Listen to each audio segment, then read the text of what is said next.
Semuanya sudah hadir? Ini,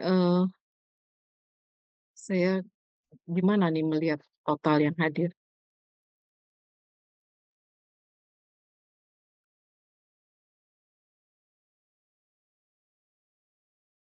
Kok saya jadi ini, sulit melihat. Ini semuanya berapa kehadirannya Mbak Usi? Boleh dibacakan Mbak, berapa yang hadir Mbak? 59 Ibu. 59, coba dicek itu jangan-jangan terhitung juga yang asing juga, mahasiswa asing.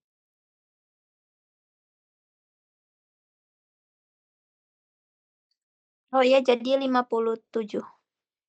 57 ya, masih ada berapa? 2, 3 orang lagi, baik. Kalau gitu kita mulai saja ya. Jadi, besok itu kita akan menggunakan instrumen GCFID ya, eee, untuk melihat kadar asam lemak yang ada di dalam sampel minyak sawit ya. Nah, kita sebut komposisi asam lemak karena memang asam lemak di dalam minyak sawit atau di dalam minyak, sayur ya, vegetable oil, itu, bermacam-macam ya, jadi kita sebut komposisi ya. Nah, kita akan melakukan targeted analysis dengan senyawa targetnya adalah asam lemak ya. Kayaknya ada yang Mbak Eka mau merekam ya? Baik, Mbak Eka, iya terima kasih nih sudah mau merekam. Jadi, kita akan melakukan targeted analysis, besok ya, sampelnya memang sudah disiapkan dari minggu lalu ya, dan kita sudah tahu bahwa senyawa target kita adalah asam lemak. Nah, asam lemak di dalam minyak goreng ini terikat dalam ikatan ester ya dengan gliserol, kita sudah mereaksikan ya dengan reaksi saponifikasi untuk membebaskan asam lemaknya supaya tidak terikat dengan ikatan ester. Nah, kita buat asam lemaknya setelah bebas itu diderivatisasi ya, derivatisasi ya dengan, apa, metanol, kemudian, di sini, kita sudah membuat, apa, sampel kita itu sudah diderivatisasi menjadi fatty acid methyl ester, FAM ya. Kemudian di dalamnya tuh ada standar internal ya yang sudah kita tambahkan dari awal ketika sampelnya baru ditimbang. Standar internalnya memang sudah diketahui, jumlah, ingat saya sebut jumlah bukan konsentrasi. Jadi meskipun kita tahu konsentrasinya ya, tapi kan kita nambahkan 1 mililiter tepat ya. Kita tambahkan 1 mililiter tepat, jadi kita tahu berapa yang ditambahkan ke dalam sampel itu. Nah, yang kita pakai adalah beratnya, yaitu 1 miligram, tetapi nanti ditulis, tepatnya ya, misalnya 1,04 miligram, atau yang dapat, 1 lagi itu konsentrasinya beda beratnya beda lagi ya, itu 1,055 miligram. Sebenarnya kalau kita mau melaporkan dalam miligram harusnya 1 desimal saja, tapi untuk perhitungan, keperluan perhitungan, jadi kita pakai semua, desimalnya ya. Jadi 1,055 dipakai, 1,04 juga dipakai untuk keperluan perhitungan. Nah, prinsip analisisnya kita sudah tahu sebelumnya ya, jadi senyawa yang dianalisis ini senyawa volatil, asam lemak diderivatisasi ya menjadi senyawa ester yang volatil. Nah, kemudian senyawa ester yang paling volatil dari asam lemak ini, itu adalah senyawa metil esternya. Kita sudah tahu, bahwa nanti asam lemak kita kalau direaksikan dengan metanol, hasilnya itu adalah fatty acid methyl ester atau ester metil dari asam lemak ya. Nah, ini yang mau diinjak ke gas kromatografi nih. Jadi fatty acid methyl ester itu yang kita ekstrak dengan heksana dan sudah siap ya tinggal diinjek ke gas kromatografi. Nah, kita sudah punya standar internalnya di dalam sampel kita. Nah, tapi standar internalnya juga sudah dalam bentuk fatty acid methyl ester ya, yang di dalam sampel kita kan karena ikut direaksikan juga kan, makanya ditambahkannya tuh sesaat setelah minyaknya baru ditimbang. Jadi standar internalnya juga ikut mengalami reaksi, standar internalnya juga ikut menjadi fatty acid methyl ester setelah, selesai reaksi dengan metanol. Nah, kemudian, nanti, kita akan injek sampel ya, yang sudah mengandung standar internal ini dan kita juga akan injek standar eksternal terpisah dari sampel. Nah, standar eksternal ini sudah siap diinjek oleh teknisi pada saat kita masuk lab jam 1 ya. Jadi jam 1 itu nanti adik-adik akan dapat kromatogram standar eksternal. Jadi standar eksternal itu tidak akan, diinjek oleh adik-adik ya, karena sekali injeksi ke gas kromatografi, itu perlu waktu 1,5 jam. Jadi tidak mungkin ya menunggu standar eksternal dulu injeksi, baru injeksi sampel, terlalu lama nantinya. Jadi nanti begitu masuk adik-adik ke dalam laboratorium, itu tidak lama akan dipraktekkan injeksi larutan sampel ke gas kromatografi. Ya. Kemudian nanti masing-masing kelompok, maksud saya itu masing-masing kelas ya, itu nanti hanya 2 sampel saja yang diinjeksikan ke gas kromatografi. Jadi hanya 2 ulangan ya masing-masing kelas ya. Nanti laporannya di masing-masing kelas saja, jadi jangan pakai data kelas lainnya ya, kan sampelnya sama semua minyak sawit. Ya jadi laporannya cukup di masing-masing kelas saja memang, hanya duplo ya. Karena, hanya 2 sampel yang diambil untuk injek ke gas kromatografi. Nah, standar campuran kita fatty acid methyl ester itu ada di dalam tabel ini ya. Jadi ini, standar fatty acid methyl ester ya, yang, kita sebut standar eksternal. Nah, ada konsentrasi di dalam tabel ini konsentrasi yang diinformasikan oleh pabrik pembuat standar eksternal ini. Kan kita beli standar eksternalnya dalam bentuk campuran fatty acid methyl ester. Jadi FEM-nya tuh sudah campuran ya. Di sana ada C8, di sana ada C10, di sana ada C12, di sana ada C13 di campuran itu ya. Konsentrasinya berapa dalam campuran ini memang beda-beda konsentrasinya. Ada yang 1,9, 3,2, 6,6 ya, berbeda-beda ya konsentrasinya. Bahkan ada yang paling tinggi nih C18 1 cis itu 19 ya konsentrasinya. Terus C18 2 13 ini cukup tinggi ya konsentrasinya. Jadi nanti munculnya puncak tuh ada yang kecil, ada yang besar ya, tapi meskipun kecil tidak terlalu kecil sekali. Nah ini kalau kita hitung di dalam campuran ini ada berapa asam lemak semuanya?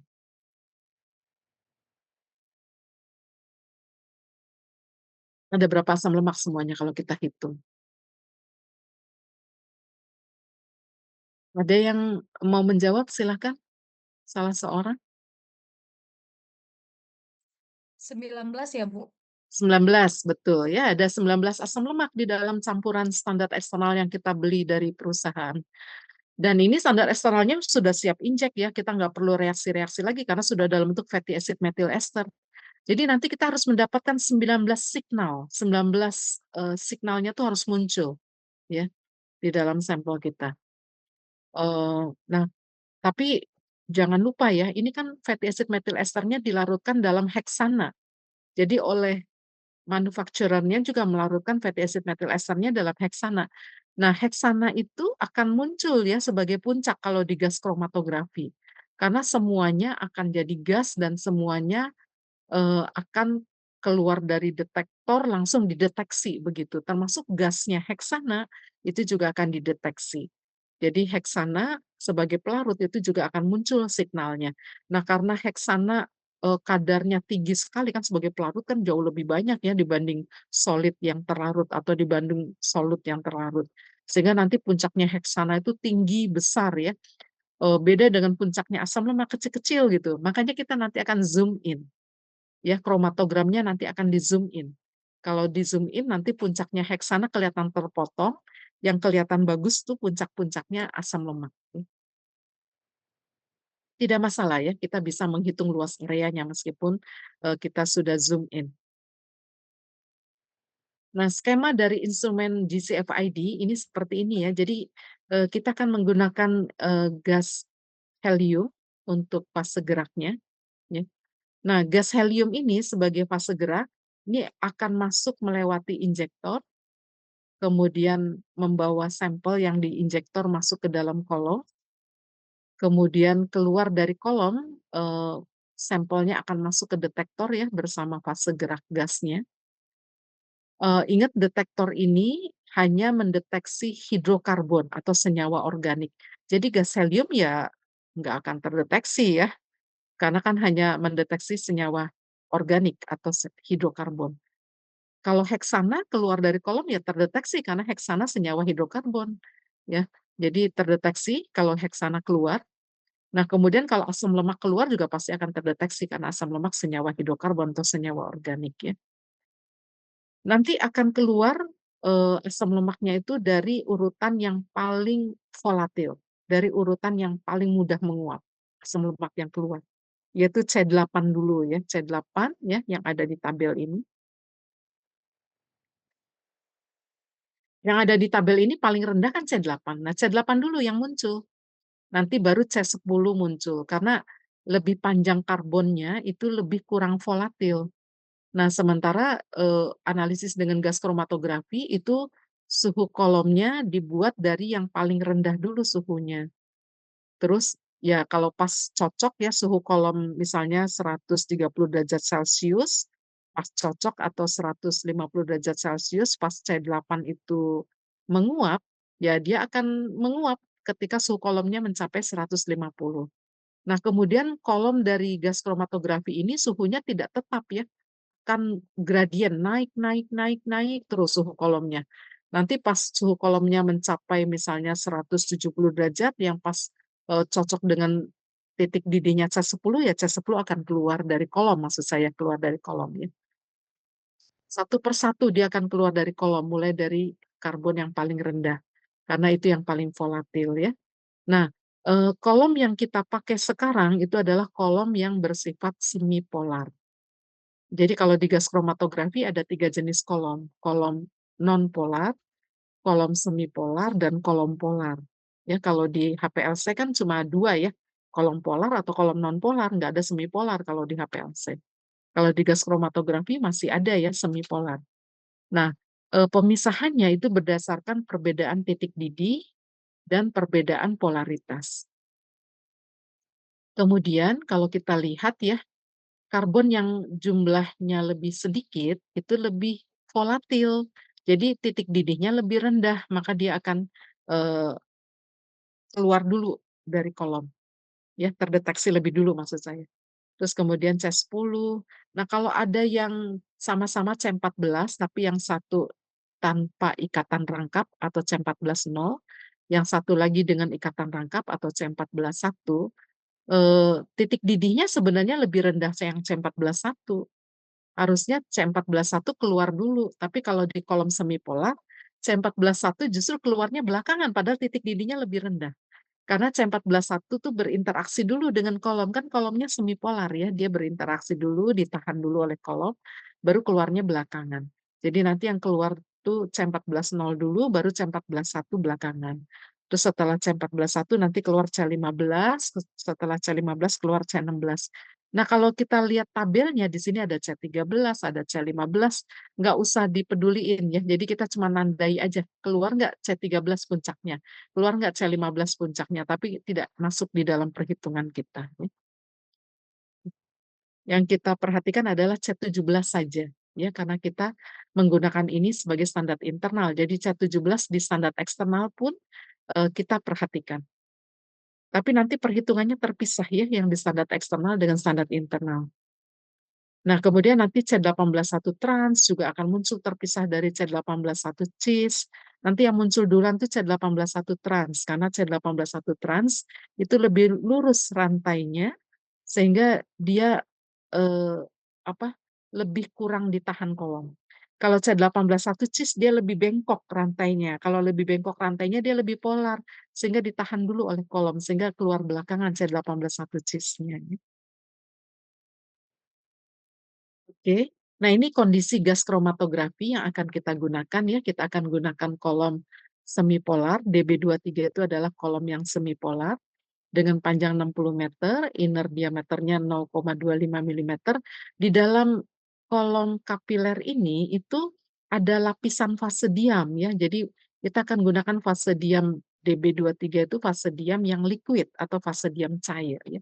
Nah, beda dengan di HPLC, fase diam cairnya itu dilapisi di bagian luar dari silika, kemudian silikanya dimampetin ke kolom HPLC ya. Kalau yang ini tidak ada materi yang ada di tengah-tengah kolom, jadi tengah-tengah kolom tuh kayak bolong ya, jadi supaya mudah dilalui oleh fase gerak gas. Nah, kolom kapiler, meskipun kapiler ya, dengan diameter yang sangat kecil ya, di bawah 0,5 milimeter, tapi di dalamnya tuh masih ada hollow. Hollow tuh artinya, eee, lubang yang dilalui oleh fase gerak. Nah, fase diamnya itu melapisi dinding dalam dari kolom kapiler. Tipis ya, dinding dalam dari kolom kapiler dilapisi fase diam dengan ketebalan film ya, seperti membentuk film ya. Fase diamnya seperti membentuk film dengan ketebalan filmnya tipis 0,25 mikron. Nah, sangat presisi ya, sehingga, kolom gas kromatografi ini harganya lebih mahal daripada kolom HPLC. Nah, kalau, kita lihat ini panjangnya 60 meter ya. Ini kolom gas kromatografi panjangnya 60 meter, itu nggak kelihatan tapi sepanjang 60 meter ini, karena kolom kapilernya bisa bentuk lilitan. Dibentuk lilitan, eee, dan tidak terlihat ya. Kalau itu sepanjang 60 meter, nanti dimasukkan ke dalam, oven. Jadi, kolom gas kromatografi ini akan mengalami pemanasan ya di dalam oven. Jadi analisis dengan gas kromatografi itu memerlukan suhu yang tinggi, di atas 200 derajat Celcius ya. Nanti kolomnya akan dipanaskan di dalam oven ya, dengan gradien suhu kolom, kita lihat dulu gradien suhu kolomnya ya. Suhu awalnya 130 derajat Celcius, kemudian dipertahankan selama 2 menit. Setelah mencapai 2 menit, suhunya dinaikkan menuju 170 derajat Celcius dengan kecepatan atau dengan laju 6,5 derajat Celcius per menit ya.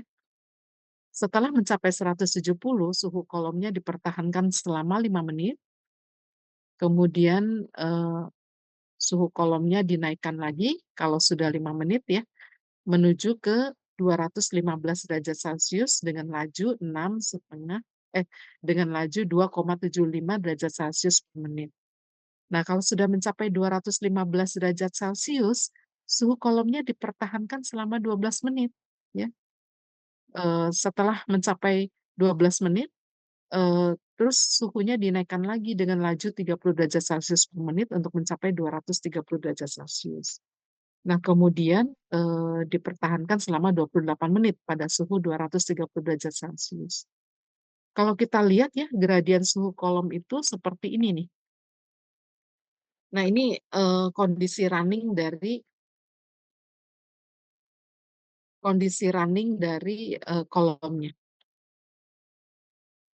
ya. Sebentar ya, ini ada telepon darurat, silakan diperhatikan dulu. Sebentar, saya mau mute gimana caranya nih?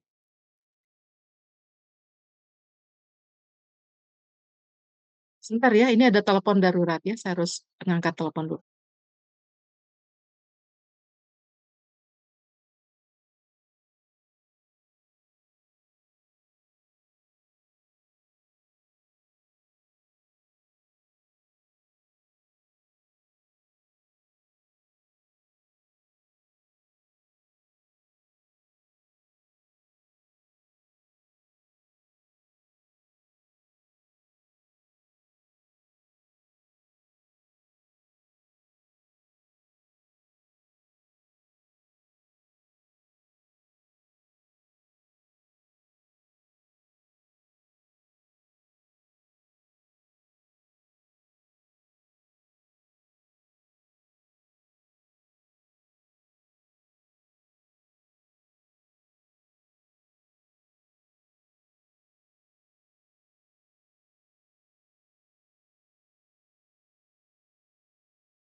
Oke, kita lanjutkan lagi ya.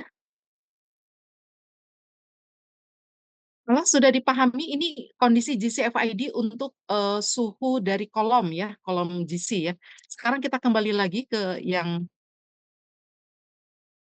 ini, oke. Kita lihat ke kondisi GC-nya ya. Jadi, kalau suhu kolomnya kita atur demikian, ini adik-adik bisa tahu berapa derajat Celcius suhu kolom yang paling tinggi? Berapa derajat Celcius suhu kolom yang paling tinggi? Mencapai berapa? 230 derajat Celcius ya. Nah, suhu injektor, jadi kalau kita injek sampel, kita injek hanya 1 mikroliter ya. Jadi injeksinya tuh splitless dengan volume 1 mikroliter. Begitu kita injek sampel masuk ke injektor itu semua sampel akan menjadi uap. Nah, suhu, akan menjadi gasnya begitu maksud saya. Nah, suhu injektor itu diatur paling rendah itu sama dengan suhu kolom yang paling tinggi yaitu 230 derajat Celcius. Nah, tapi kita atur di sini bukan 230, kita atur 270 derajat Celcius, berarti lebih tinggi 40 derajat ya, dari suhu kolom yang paling tinggi. Ini tidak masalah ya. Jadi suhu injektor kalau mau diatur paling rendah, sama dengan suhu kolom yang paling tinggi. Fungsinya supaya semua sampel yang masuk ke injektor, itu semuanya masuk ke dalam kolom, tidak ada yang ketinggalan di ya. Jadi harus diatur paling rendah sama dengan suhu kolom yang paling tinggi. Tapi usahakan diaturnya tuh lebih tinggi daripada suhu kolom yang paling tinggi, misalnya lebih tingginya 10 derajat, 240, atau lebih tinggi lagi 250. Nah yang sekarang kita atur 270 derajat Celcius, supaya semua yang ada di injektor itu menjadi gas dan semuanya masuk ke dalam kolom, ya. Nah, kemudian suhu detektor itu harus diatur paling rendah sama dengan suhu injektor. Paling rendah kalau kita suhu injektornya 270 derajat Celcius, maka suhu detektor itu paling rendah 270 derajat Celcius. Tapi kita atur di 280 ya. 280 itu 10 derajat lebih tinggi daripada suhu injektor. Nah, biasanya memang suhu detektor itu biasanya umumnya ya diatur 10 sampai 20 derajat Celcius lebih tinggi daripada suhu injektor. Ya. Oke, kemudian kita gunakan fase geraknya campuran helium dan nitrogen ya, semuanya dari UHP, ultra high purity. Nah, kemudian laju alirnya ya, kalau kita lihat nih laju alir helium dan nitrogen kecil ya dibandingkan dengan, gas hidrogen dan udara. Jadi kita nanti akan menggunakan hidrogen dan udara. Nah, kalau kita lihat skemanya di sini ada udara ya di dalam tabung ya, air ya, tulisannya air tapi sebenarnya udara ini maksudnya ya, di dalam tabung dan kemudian hidrogen di dalam tabung. Udara di dalam tabung dan hidrogen di dalam tabung ini nanti akan masuk terus ke detektor, jadi tidak melewati injektor. Dia akan masuk terus ke detektor membentuk nyala api. Jadi di dalam detektor itu ada flame, ada nyala api ya, yang dibentuk dari, reaksi antara hidrogen dan udara. Hidrogen sebagai bahan bakarnya ya. Udara itu yang membakarnya, oksigen yang membakarnya. Nah, nyala api ini diperlukan untuk, membakar, setiap senyawa yang keluar dari kolom, jadi nanti akan masuk ke dalam nyala api, setiap senyawa yang keluar dari kolom ini akan terionisasi di dalam nyala api ya, kan sudah dalam bentuk gas ya. Sampel kan masuk ke dalam kolom sudah dalam bentuk gasnya, nanti keluar dari kolom masuk ke nyala api dia akan terionisasi. Nah, jumlah ion yang terbentuk itulah yang menunjukkan area puncak. Semakin banyak ion yang terbentuk, semakin tinggi area puncaknya. Nah, detektor nyala api ini mendeteksi semua senyawa hidrokarbon atau semua senyawa organik. Kalau ada senyawa anorganik tidak akan terdeteksi di detektor flame ini, di detektor FID ini, ya. Nah, ini kalau kita lihat ya, di antara gas dengan detektor, ini ada kayak molecular shift traps ya, sama ya di antara helium dengan injektornya, ini ada molecular shift traps, ini untuk air. Jadi di sistem gas kromatografi itu tidak boleh ada air. Kalau ada air malah mengganggu deteksi ya, dan air juga, bisa merusak kolom ya. Berbeda di HPLC, justru nggak boleh ada udara, kalau di gas kromatografi tidak boleh ada air ya. Jadi air itu nanti diserap di molecular sieve traps ya, tapi nanti kita akan pakai silika gel ya, dibanding molecular sieve. Molecular sieve itu seperti pasir, kalau kita pakai silika gel. Jadi, silika gel ya gel seperti gel ya. Nah, kalau kita lihat gas yang masuk ke detektor jauh lebih besar ya laju alirnya ya, dibanding, gas yang masuk melewat injektor, yang menjadi fase gerak ya. Yang menjadi fase gerak nih alirannya nggak boleh terlalu tinggi, kalau terlalu tinggi bisa merusak kolom ya. Tetapi kalau gas yang masuk ke detektor ya cukup tinggi untuk membentuk nyala api alirannya ya. Nah ini, skema untuk, eee, skema untuk kenaikan suhu kolom ya. Nah kolomnya dipanaskan di dalam oven ya, makanya bisa, naik suhunya. Nah kenapa perlu adanya gradien suhu kolom? Karena senyawa asam lemak ini punya titik didih yang berbeda-beda ya.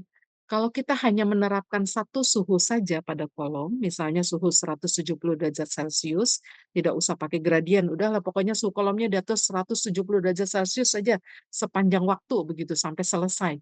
Maka yang, muncul hanya satu puncak saja ya, mau puncak heksana, mau puncak asam lemak, pokoknya semua yang menguap di suhu sebelum suhu 170 dia mudah menguap, itu akan keluar semua dari kolom. Sebagai satu puncak yang tinggi ya, tidak akan terpisah satu, senyawa dengan senyawa yang lainnya. Nah, nanti malah ada asam lemak yang harusnya menguap di atas 170 yaitu yang menguap di 200, menguap di 210, dia tidak keluar ya, dia akan masih tertinggal di kolom atau masih tertinggal di injektor ya, kalau suhu injektornya juga masih rendah.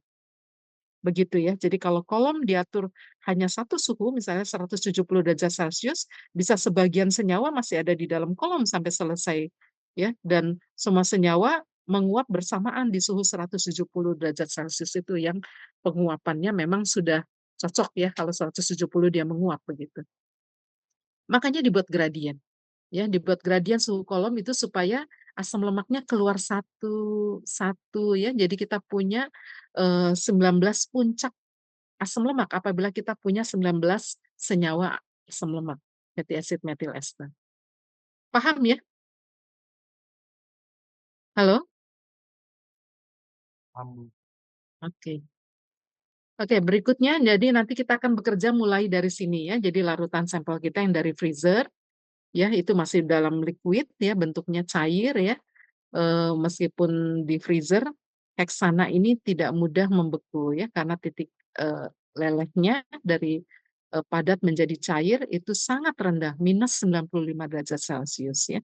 Nah, kita akan pindahkan dulu ke vial yang baru yang dipakai untuk injeksi ya, karena kita injeksinya dengan robotik, injeksinya otomatik ya. Ke vial yang baru, kemudian, vialnya ditempatkan di sampel compartment, jadi ada sampel compartment ya, di bagian dekat injektor. Kemudian kita juga sudah menempatkan vial yang berisi heksana saja, untuk membilas jarumnya. Jadi jarumnya tuh nanti, otomatis ya, dia akan membilas sendiri karena kan pakai robot ya, membilas sendiri heksananya 3 kali. Kalau sudah membilas biasanya mengambil heksananya banyak 10 mikroliter meskipun kita injeksi sampelnya 1 mikroliter.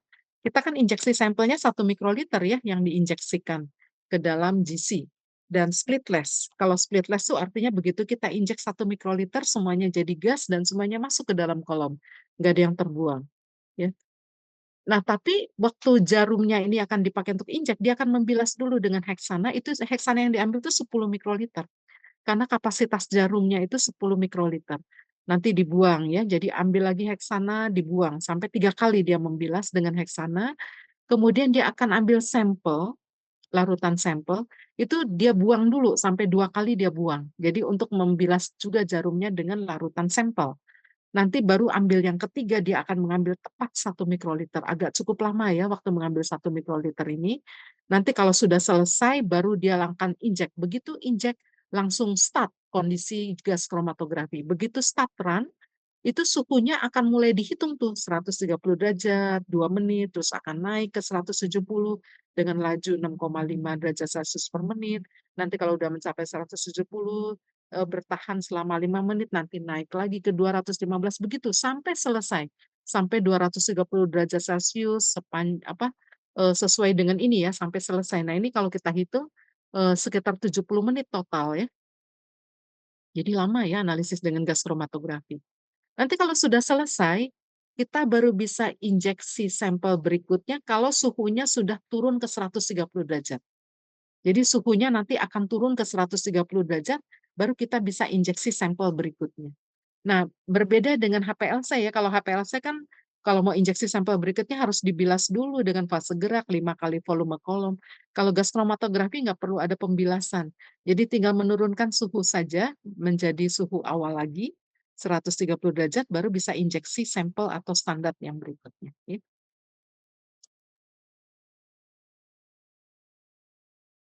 Oke, kemudian, kalau kita lihat di sini tabungnya ada 4 ya. Kita pakai campuran helium dan nitrogen untuk fase gerak ya. Jadi di sini nanti ada tabung helium, tabung nitrogen, kemudian kita pakai nyala api dari gas hidrogen dan udara yang terkompres atau compressed air. Nah, ini ada tabung compressed air dan ada tabung hidrogen ya. Nah, kalau kita lihat, kolom di dalam oven ini sebenarnya oven ya yang ada lambang radioaktif. Ini kenapa ada lambang radioaktif, karena detektor FID-nya nih tandem dengan ECD. ECD ini Electron Capture Detector yang di dalamnya ada komponen radioaktif. Tapi kita tidak gunakan ECD-nya, yang kita gunakan FID-nya saja ya. Nah, kalau kita buka jendela ovennya, itu kolomnya terlihat tergantung ya yang berwarna keemasan, ini seperti lilitan kabel ya. Ini sebenarnya kolom, kolom kapiler dari gas kromatografi.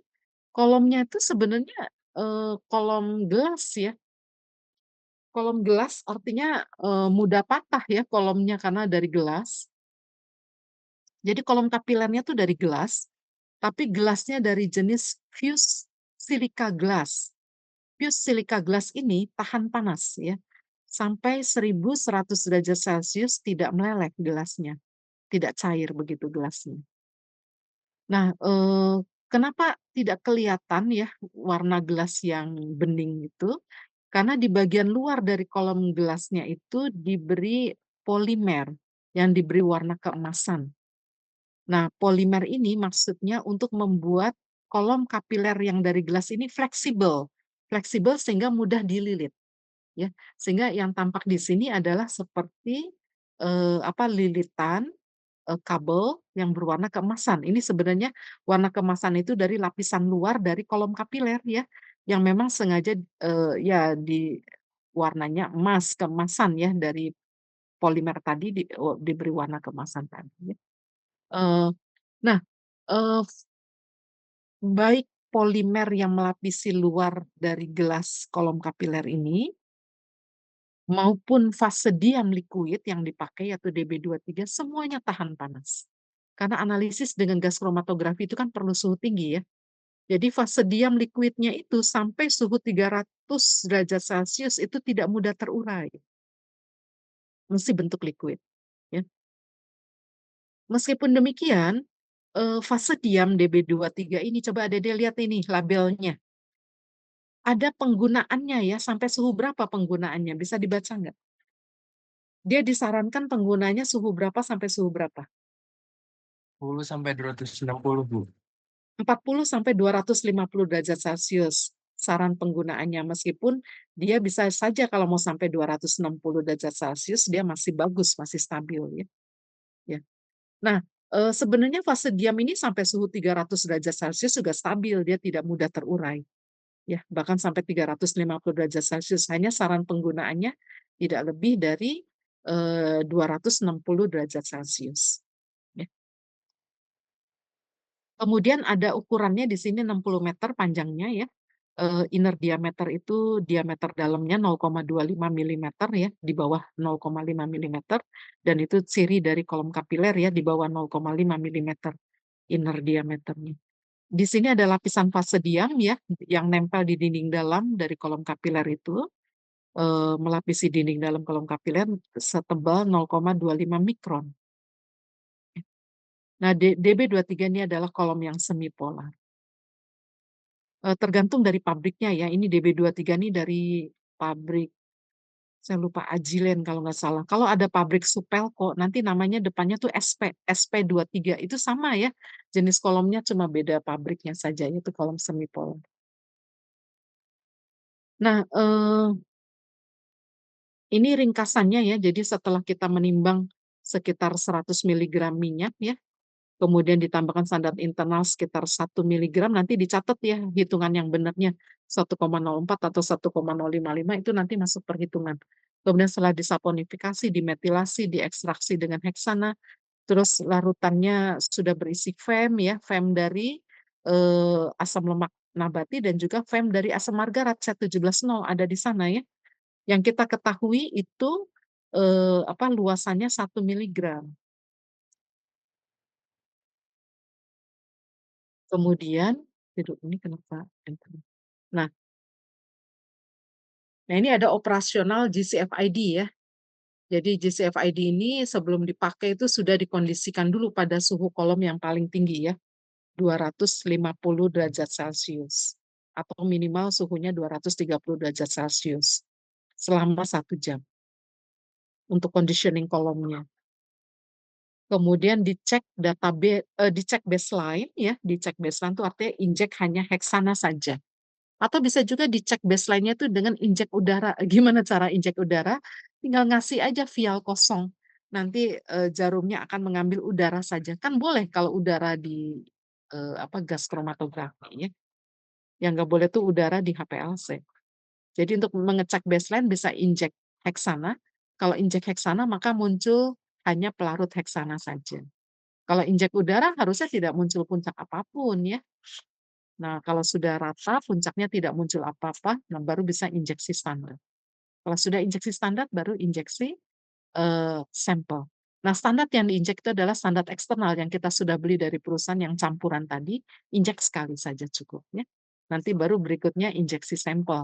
Ulangan 1, injeksi sampel ulangan 2, injeksi sampel ulangan 3. Kalau suhunya sudah turun kembali ke 130 derajat Celcius. Nah, perhitungannya ada 2 ya. Kita pakai perhitungan dari kromatogram standar eksternal untuk menghitung respon faktor atau untuk menghitung RF ya. Faktor respon itu adalah faktor koreksi kita sebut ya. Faktor koreksi tapi saya langsung aja nyebut RF ya karena sudah dikenal di dunia internasional sebutnya response faktor. Kenapa perlu faktor koreksi ini? Karena asam lemak tuh beda-beda. Jadi respon detektor terhadap masing-masing asam lemak tuh juga berbeda. Karena ada asam lemak yang pendek karbonnya, ada asam lemak yang panjang karbonnya. Respon detektor tuh berbeda antara asam lemak yang pendek dengan yang panjang karbonnya. Sehingga kita perlu respon faktor dari tiap asam lemak.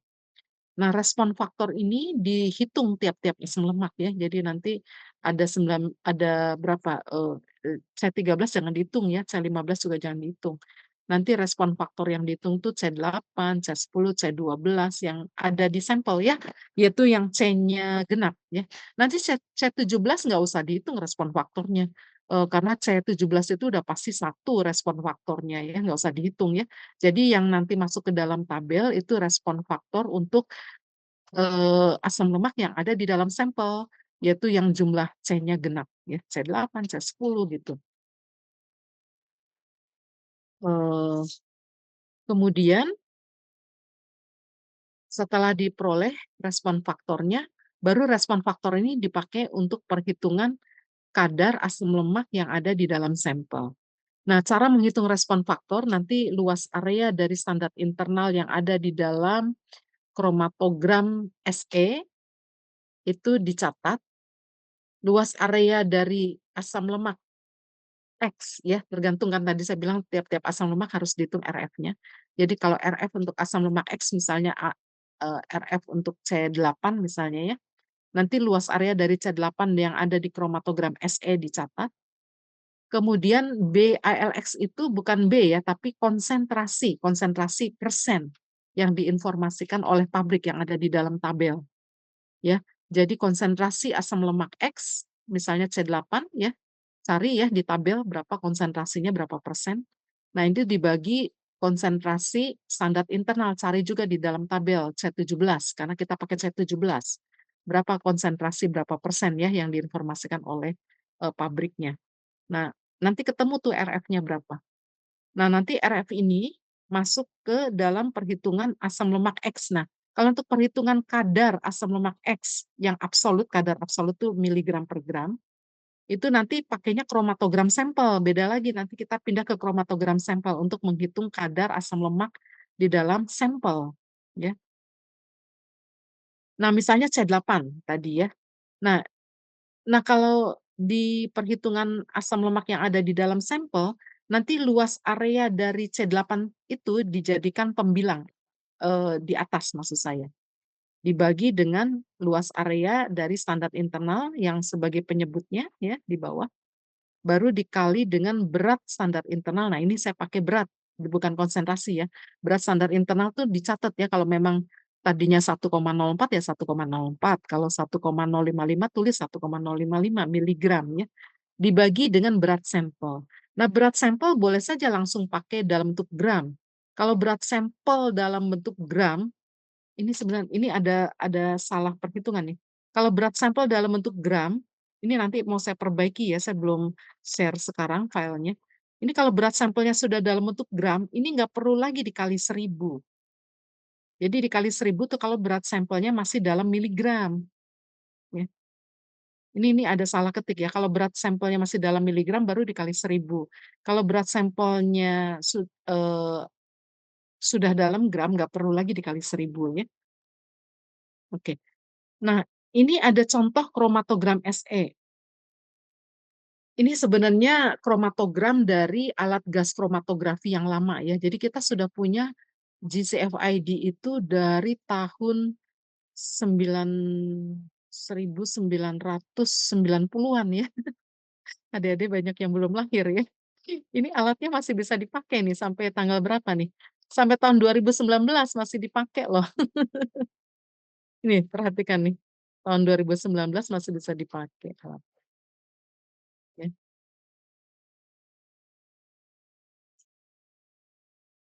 Oke. Nah ini, kromatogramnya ya, maksud saya itu kromatogramnya tadi dari standar eksternal tadi, kemudian luas areanya, dilihat dulu waktu retensinya berapa, nanti dibaca area di bawah area, ya. Nanti nggak usah pakai satuan ya, area saja tanpa satuan. Jangan jangan dibaca yang area persennya, jangan. Ini karena yang tinggi itu 99% ini adalah puncaknya heksana ya, karena pelarutnya kan banyak, makanya kita zoom in ya. Oke, saya langsung pergi ke yang sekarang ini ya, yang nah ini yang bagus nih. Ini yang bagus ya. Jadi, apa, dengan instrumen yang baru maksud saya. Coba lihat ya, ini puncaknya heksana ini muncul kuat sekali ya, nah kita zoom in sehingga bisa kelihatan puncaknya asam lemak dari standar. Coba dihitung mulai dari menit ke-16. Jadi ada puncak yang sangat kecil ya, menit ke-14, kemudian puncak yang sangat kecil menit ke-35, itu sebenarnya editif dari standar eksternalnya, kita nggak hitung ya. Atau kadang sebut pengotor, sebenarnya bukan pengotor sih, editif ya, kadang dia pakai editif, zat apa begitu. Nah yang kita perhatikan adalah mulai puncak yang menit ke-16, itu sudah asam lemak. Dan biasanya puncak asam lemak itu tidak terlalu kecil sekali ya, kita masih bisa lihat dengan jelas ya. Jadi menit ke-16 ini adalah C8, berikutnya nanti muncul C10 menit ke-19 ya, menit ke-23 ini C16, C14, kok C14, C12 ya, setelah C10 kan C12. Kemudian, setelah C12 muncul C13. C13 itu menit ke-26, tapi kita abaikan ya. Setelah menit ke-26 muncul C14.0 sesuai dengan di tabel ya. C14.0 tuh ada 29 menit, C14.1 30 menit. Nah ini C14.1 sebenarnya titik didihnya lebih rendah dari C14, harusnya dia muncul duluan, tapi karena pakai kolom semipolar dia munculnya belakangan ya, karena ditahan dulu di kolom. Berinteraksi dulu dengan kolom maksud saya, baru keluar belakangan. Nah kemudian setelah C14.0 muncul C15, C15 nggak usah dibaca luas areanya karena kita tidak menghitung RF C15. Nah, setelah itu datang, C16.0 ya, menit ke-35 ini C16.0, menit ke-37 C16.1, menit ke-39 inilah, C17.0 yang ada di standar eksternal yang ditambahkan oleh pabrik. Nah ini C39 pada menit ke-39 ini nanti dibaca luas areanya untuk standar internal yang ada di, kromatogram standar eksternal. Ya, kemudian, menit ke-43 ini C18.0 asam stearat, menit ke-44 ini C18.1 trans, jadi C18.1 trans muncul kecil ya, karena memang konsentrasinya jauh di bawah C18.1 cis. C18.1 cis ini 19% ya kalau kita lihat di tabel, C18.1 trans itu cuma 3%. Terus muncul C18.2 ya pada menit ke-46. Pada menit ke-49 ada C18.3, menit ke-52 C20.0, menit ke-53 C21, menit ke-62 ini C220, menit ke-64 C221. Kalau kita hitung semuanya ada 19 asam lemak muncul semua. Ya, yang tadi kita punya di tabel ada 19 tuh muncul semua, coba aja dihitung. Ada 19.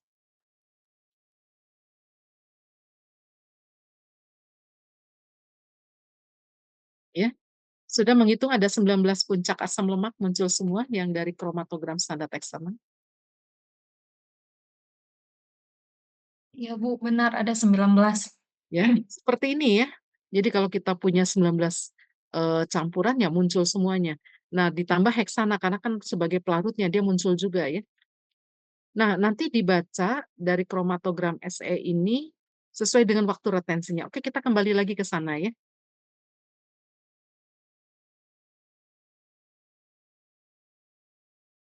Eh, sebentar, kromatogram SE ya. Ini sayang kurang jelas ya gambar yang di sini. Perhatikan pada menit ke-16 itu adalah C80. Kita lihat C80 dulu ya, menit ke-16. Itu luas areanya 68,693002. Nah, ini kita catat ya. Kemudian standar internalnya itu pada menit ke-39. Areanya 107,26733. Kita catat ya sampai 5 desimal ini. Nah, ini akan kita hitung. Nah, kita masukkan ya. Jadi ini ada luas area C17.0 di 170 ya. 107 ya. 107 ya, 26733 ya.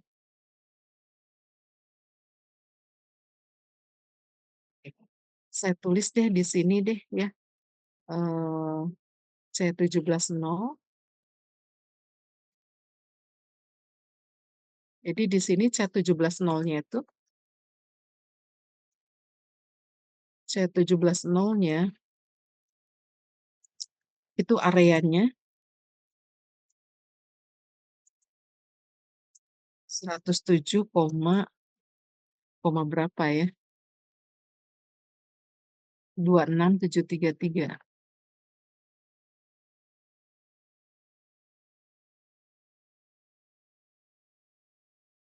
26733 ya, oke.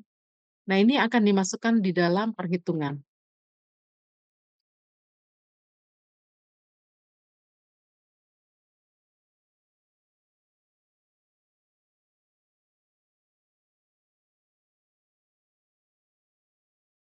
Nah, perhitungannya perhatikan, cara perhitungannya itu C80 dulu, lihat RF untuk C80. Jadi, area dari standar internal yang di atas ya, 107 ini harusnya lebih, apa, lebih lengkap ya, 5 desimalnya ditulis. Dibagi 69 ya, ini harusnya 68,69302 begitu. Jangan disingkat ya. Dikali dengan 1,9%, ini konsentrasi yang dari tabel nih. 1,9% itu konsentrasi C8. Nanti dibagi dengan konsentrasi dari C17, yaitu 3,2%. Nah, hasilnya adalah 0,93 ya tepatnya ya. 0,93 nih RF-nya. Nah, nanti kalau C12 menghitung RF C12 kita lihat luas areanya 257, yang sama itu adalah luas area C17 ya. Kembali ditulis lagi di sini. Nah, kemudian dikali dengan konsentrasi dari C12 yaitu 6,6% dibagi, nah ini sama lagi ya konsentrasi standar internalnya, jadi 0,86. Nah, memang respon faktor itu ditulis 2 desimal aja cukup ya, biasanya mendekati 1 respon faktornya ya, jadi nanti adik-adik, hitung mendekati 1 umumnya. Nah, ini adalah kromatogram sampel ya, berbeda dengan kromatogram standar eksternal, sebentar saya perlihatkan yang lebih jelas ya. Nah, pada kromatogram, standar eksternal itu kan lebih ramai ya puncaknya, sebab memang ada 19 asam lemak muncul semua. Nah, pada kromatogram sampel itu lebih sepi ya. Ini sampelnya sama ya, sawit ya. Ini contohnya yang beratnya 117,7 miligram. Nah, ini lebih sepi, yang pertama muncul menit ke-12 nih heksana. Nah, ada C8 muncul pada menit ke-16 tapi kecil sekali. Tapi kita masih bisa ngitung ya, C8 ini. Yang 19 juga masih bisa ngitung selama masih ada luas area yang bisa dibaca ya. Menit ke-23 ini adalah C14. Menit ke-29 ini adalah maaf, menit ke-23 ini adalah C12. Menit ke-29 ini adalah C14 ya. Kita bisa baca ya C14 0, menit ke-23 itu C12 0, menit ke-29 itu C14 0 ya, biasanya tidak ada C14 1. Nah, menit ke-36 ini sebenarnya kalau lihat standar eksternalnya sih menit ke-35, tapi ini menitnya ke-36 menit 36 karena memang, sangat, tinggi konsentrasi C16 nolnya ini atau asam palmitatnya ini, sehingga puncaknya itu agak melebar dan jadinya, waktu retensinya agak mundur sedikit ya, tetapi ya sekitar 36 menit ya. Ini adalah C16 0, kemudian yang tinggi lagi ini adalah C18 1. Nah ini, menit ke-44 itu adalah C18 0 asam stearat. Kalau kita cek asam C18 1 transnya tidak ada ya, harusnya dia muncul di menit ke sekitar, berapa nih, C18 1 trans kalau kita cek di menit ke berapa, ke-44 ya. Ada nggak C18 1 trans ya? Sebentar. Kalau tadi 43 itu adalah C18 0, 44 itu C18 1. Nah, tapi di sini yang karena apa, cukup melebar ya, jadi 440 ini adalah, kadang kalau mundur, mundur semua ya. Jadi 440 itu adalah C18 0, eee, asal lemak transnya tidak terlihat di sini ya, jadi langsung C18 1. Kemudian C18 2 ini menit ke-47 ya. Nanti cara perhitungannya, kita kembali lagi ke sini ya. Cara perhitungannya itu, dibaca dulu yang C80 ya, C80 kita lihat di menit ke-16, C80 ini luas areanya 9,67951 ya, 9,67951 ini luas areanya ya. Kemudian, C17 luas areanya di menit ke-39 ini kita kalau kita baca 351 ya. Nah, kita cek di sini. Nah, cara perhitungan konsentrasi C80 ada di bawah ya, miligram per gram. Jadi 9,7 luas areanya, ini dibagi 351, nanti dihitung sampai 5 desimal ya, dikali dengan, 1 miligram, 1 miligram ini, berat dari apa, standar internal yang kita tambahkan ya, karena kan, kita mau dengan perbandingan area. Jadi ini sebenarnya perbandingan area ya, perhitungannya berdasarkan perbandingan area. Nah, dibagi dengan berat sampelnya 122 miligram.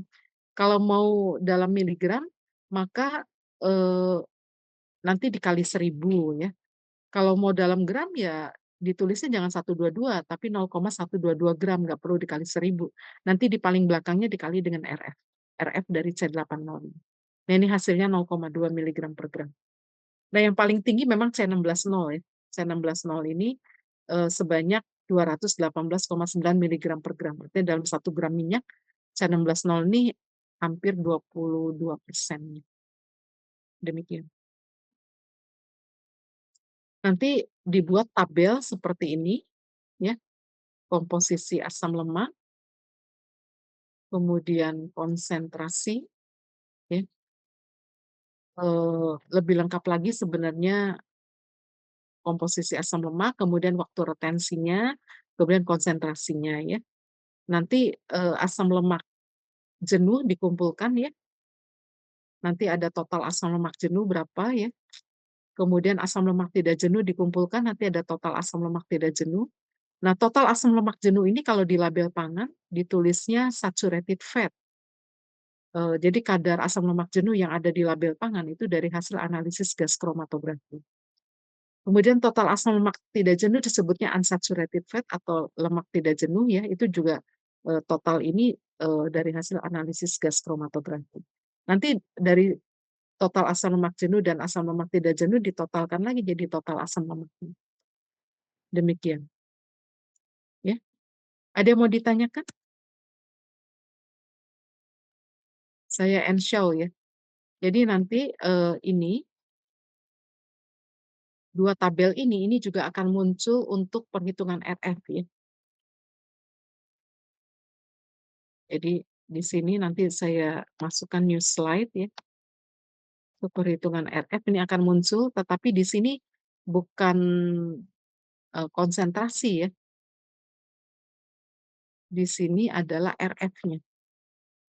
Jadi sebenarnya saya inginnya sih sebenarnya ada satu kolom lagi disisipin di tengah itu waktu retensi ya.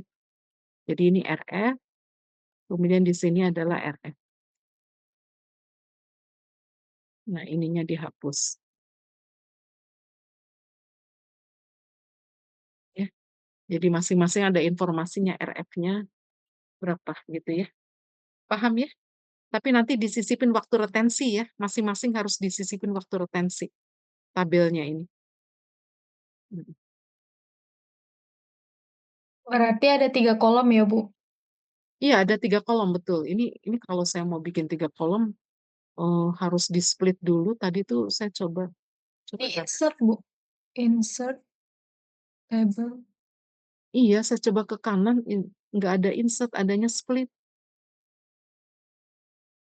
Split, coba kalau saya coba split ini suka agak ngaco ya,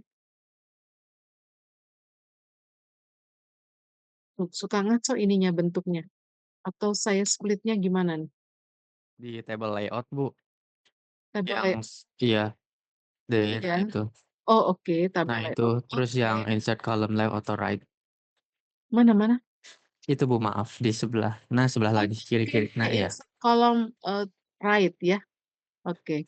Nah ini, sebentar bukan right ya, harusnya harusnya left.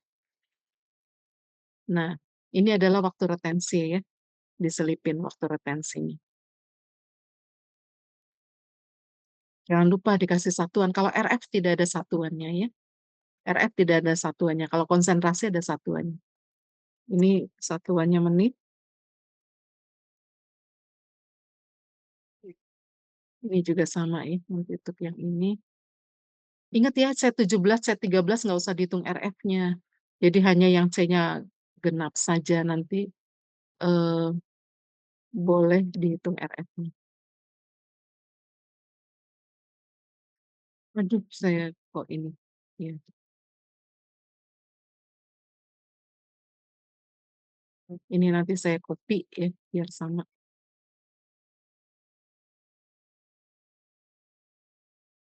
Oke, seperti itu ya.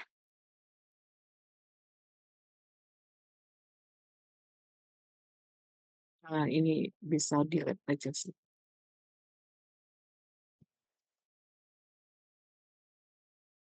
Terus untuk yang tadi juga harusnya ada waktu retensi juga ya. Jadi yang konsentrasi ini juga, sebenarnya harusnya ada waktu retensi, luas area gitu.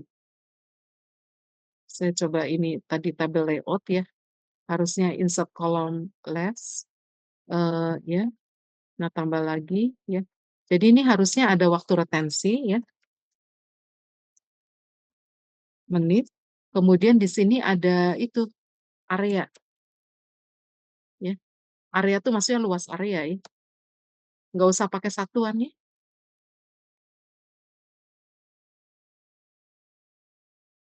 Seperti itu ya. Eee, ini kenapa berubah ini? Total asam lemak, maksudnya total asam lemak jenuh gitu ya? Oh ininya, karena dianya jadi menyempit ya. Jadi apa, nah seperti itu.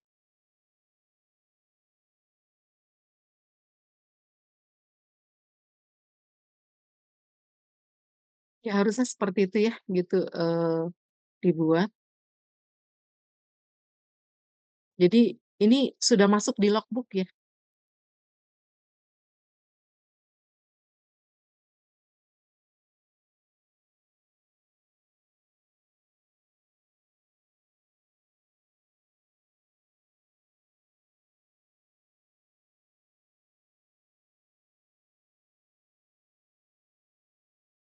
Oke.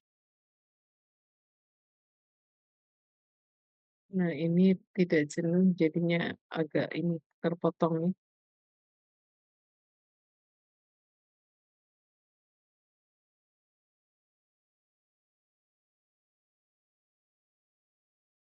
Ya, semoga ini bisa dipahami ya. Bagaimana, ada yang mau ditanyakan? Iya?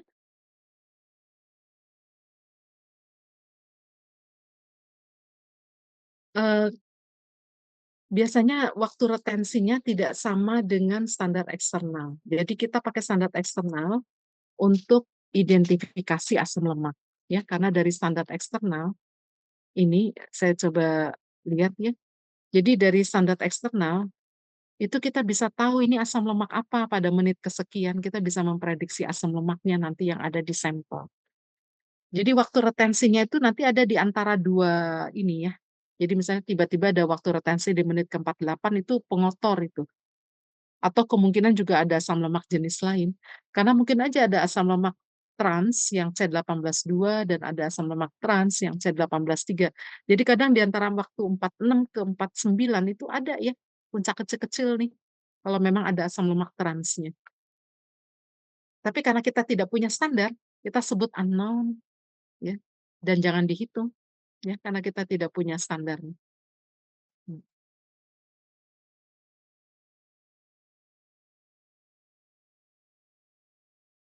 Kalau kromatogram standar eksternal yang ini, sebentar ya, standar eksternal, sebentar. Oh yang tadi ya, sudah standar eksternal ya? Heeh. Nah ini ditulisnya pengotor, sebenarnya bukan pengotor sih, ini pengotor tuh artinya, untuk analisis kita tidak diperhatikan, ini sebenarnya bukan pengotor. Jadi standar eksternal itu kadang ada editifnya, kita nggak tahu editifnya apa gitu. Jadi pengotor untuk analisis kita sebenarnya bukan pengotor standar eksternal, bukan. Sebenarnya editif dari standar eksternal. Jadi kita nggak tahu, tapi kita nggak menghitung itu sebagai asam lemak maksud saya. Yang ikut volatil, jadi artinya editifnya ikut volatil, ikut terekstrak dengan heksana. Ya kan kalau ada antioksidan kan kadang suka ada antioksidan ya, BHA, BHT, supaya asam lemaknya tidak mudah rusak. Kadang standar eksternal juga ada sedikit ya antioksidannya, biar standar eksternalnya masih tahan lama gitu dipakai orang. Nah itu, muncul juga karena dia bisa menguap ya, bisa volatil maksud saya, bisa terekstrak oleh heksana maksud saya, bisa terekstrak di heksana karena BHA, BHT itu mudah, larut di dalam pelarut heksana, kemudian, kalau diinjek dengan suhu yang setinggi itu dia juga keluar ya sebagai, senyawa gitu. Jadi volatil juga gitu, ikut menguap juga. Kan suhunya tinggi sekali kan di atas 200 derajat injektornya. Suhu detektornya juga di atas 200 derajat, jadi ikut menguap BHA, BHT, ikut terdeteksi kalau ada di standar eksternal. Kita nggak tahu apa itu pakai BHA, BHT, pokoknya kita sebut pengotor aja jadinya, karena bukan asam lemak ya. Ya paham ya? Ada yang mau ditanyakan lagi?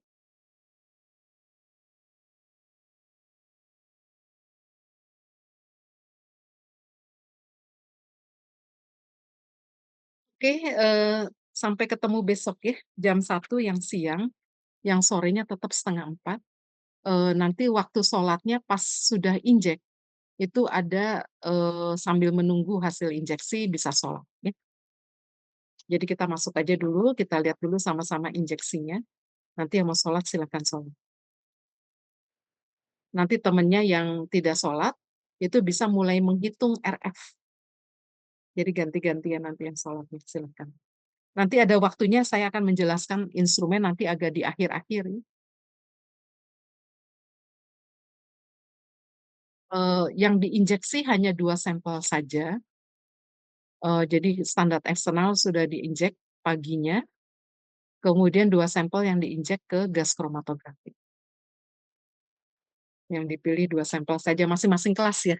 Laporannya sendiri-sendiri, K1 sendiri, K2 kelas yang pagi sendiri, kelas yang siang sendiri, tidak dicampur datanya.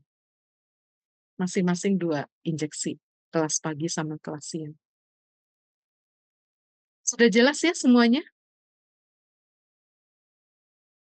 Baik, saya tutup ya. Ya, assalamualaikum warahmatullahi wabarakatuh. Waalaikumsalam. Waalaikumsalam. Waalaikumsalam Terima kasih, warahmatullahi Bu. wabarakatuh. Sama. Makasih, Nanti Bu.